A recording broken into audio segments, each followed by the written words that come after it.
Merci, Monsieur le Président, mes chers collègues. Dans les innombrables dispositifs européens formant un brouillon illisible et inefficace, il en existe qui servent aux tenants d'une Europe fédérale comme outil pour la promotion de leur agenda antinational.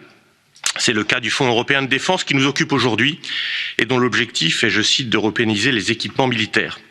Monsieur Breton, vous évoquez une interdépendance croissante dont vous vous félicitez à l'aune du désastre de la politique d'acquisition des vaccins récente. Je m'en inquiète. Après la constitution de l'Agence européenne de défense et du Fonds européen de défense, tous deux placés sous la tutelle de la Commission, l'activisme croissant du Service européen d'action extérieure continuera de tenter de phagocyter petit à petit l'autonomie des États membres. Tout ce bazar européen qui s'accumule d'année en année autour de la défense reste entaché des mêmes défauts. Tutelle systématique de l'OTAN qui empêche l'UE et ses pays membres de développer des matériels véritablement souverains. En dépit du discours officiel, éligibilité au crédit européen de sociétés extra-européennes, américaines, israéliennes ou d'ailleurs, dispersant ainsi à tout vent notre effort financier de recherche. Où est le protectionnisme indispensable pour conforter nos industries? Chevauchement débridé d'initiatives qui ruinent toute rationalisation.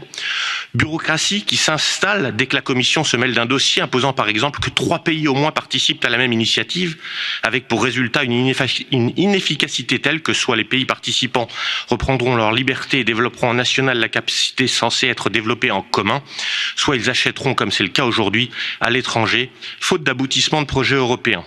Ce développement que vous proposez est anarchique.